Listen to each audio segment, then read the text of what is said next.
In this video, I explain combined gas law. So from the name we understand that in a combined gas law, we combine the two law. So first law is the Boyle's law and Charles law. Okay. So from these two different law, we are trying to derive one new equations, that's the PV is equal to MRT.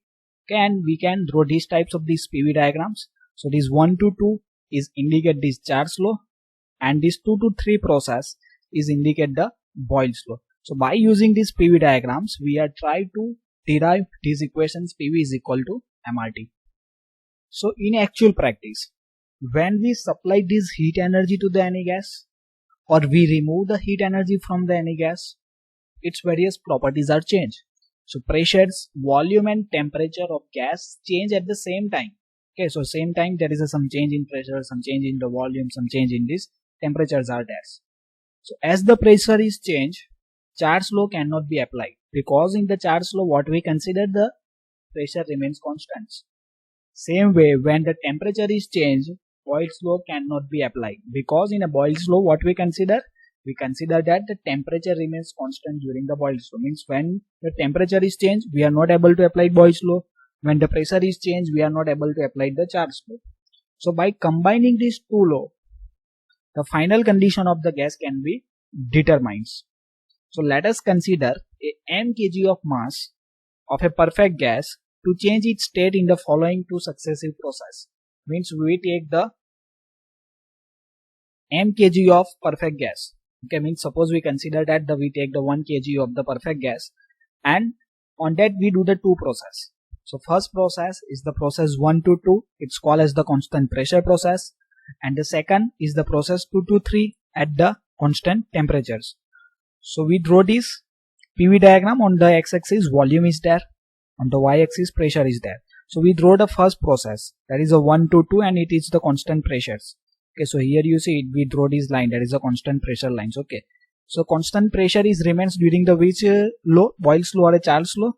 So constant pressure is there during the Charles law. Okay, so in the Charles law what we consider, the pressure is remains constant, means this 1 to 2 line is indicate the Charles law. Okay, and we take these projections of the 1 and 2 point on the x-axis and y-axis. So when we take these projections on the y-axis, we take the 1 point, means P1 and P2 is same, means this the pressure is remains constant, and pressure remains is constant, it is called as the Charles law. And when we draw the second process, that is the process 2 to 3 at the constant temperature. And the constant temperature means this 2 to 3 line is indicate the Boyle's law. Okay, and we take these projections on the x-axis and y-axis, so we get this point P3 and V3.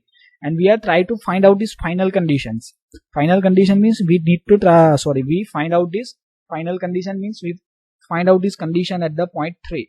Now we derive the equation. So first we consider the process 1 to 2, and process 1 to 2 is for the Charles law, because during the Charles law the pressure is remains constant, and here you see this the P1 is equal to P2. Okay, for the Charles law we derive these equations, that is a V1 upon T1 is equal to V2 upon T2, because in the Charles law we consider the pressure is constant and volume and temperatures are directly proportional. Okay, so in the Charles law we derive this equation, V1 upon T1 is equal to V2 upon T2. And since the T2 is equal to T3, we may write, because the process 2 to 3 is the constant temperature process. Okay, 2 to 3 is the constant temperature process, that means the T2 and T3 are same. Okay, so in these equations we can change this T2 by the T3, means in this equation instead of the T2 we can write the T3, and we get this equation, that is the V1 upon T1 is equal to V2 upon T3. This is the equation number 1. Now we applied the Boyle's law on the process 2 to 3, that's we know this 2 to 3 line is indicate the Boyle's law. Okay, during this Boyle's law the temperature is remains constant.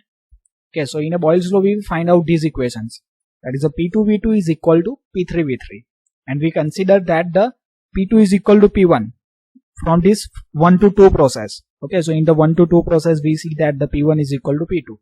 So what we do, we replace this P2 by the P1. Okay, so in process 1 to 2 we take the constant parameter of the process 2 to 3, and during this process 2 to 3 we take the constant parameters of the process 1 and 2. Okay, so this P2 is replaced by the P1, and we get this equation, that is this P2 is replaced by P1, other parameter is same, V2 is equal to V3 into P3. And we can find out these equations of the V2. So this P1 is supplied on this right side, so it is written like this way, P3 upon V3 upon P1. This is the equation number 2. Now we putting this value of V2 in this equation number 1. Okay, so substituting this value of V2 from equation number 2 in equation number 1, and we get some new equations. Okay, so this value of the V2 is changed as a P3V3 upon P1. So we get this equation on the left side, that is the parameter is same, that is V1 upon T1.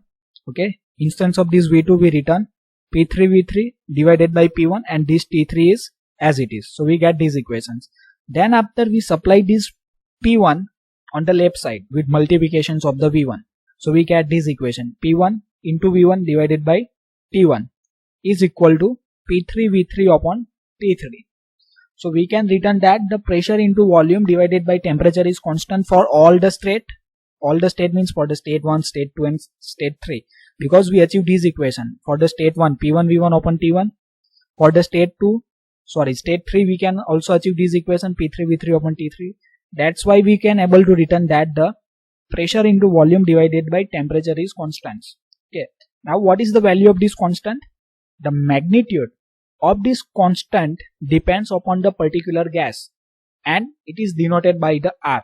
So instance of this constant we are able to return the R, and what's the R is called? R is called as the characteristic gas constants, and this characteristic gas constant value is different for the different types of the gas for the mkg of gas. So instance of this constant we can write this m into R, because this value of the R is given for the 1 kg. That's why here we need to multiply it with this m, and R is indicate the characteristic gas constants. Okay. Now we can further simplify these equations. This T is supplied on the right side, so we get this equation, PV is equal to MRT. So this is the equation number 3. Now we can further simplify these equations on the different way. Now before moving ahead, I request to like the video and subscribe my channels for watching the more video related to thermodynamics, basic mechanical engineering or elements of mechanical engineering. For BME or EME, various link is provided in descriptions as well as in a card. For other subject, I request to visit the playlist. So I written the same thing that we study in the last slides. Okay, now further we modify these equations. Okay, so this equation number 3 is called as the equation of state for a perfect gas. Now we supply this m on the left side, means there is a volume divided by mass. So when volume is divided by mass, it is called as the specific volume. Okay, so we get this equation, P into small v into RT, and we get it is the equation number 4, where volume divided by mass is called as the specific volume, and unit of the specific volume is meter cube by kg, because the unit of volume is meter cube and unit of mass is kg. So specific volume unit is meter cube by kg. So equation 4 is called characteristic gas equation. Okay, so this equation is called as the characteristic gas equation, and this equation is called as the state for a perfect gas. Now in this all these equation, V is indicate the volume of gas in meter cubes, P is indicate pressure of gas in pascals, T is indicate the temperature of the gas in the kelvins, and R is indicate the characteristic gas constant joule per kilojoule kelvins. So thank you for watching this video. If you learned something, then like the video, subscribe my channels and share with your friends.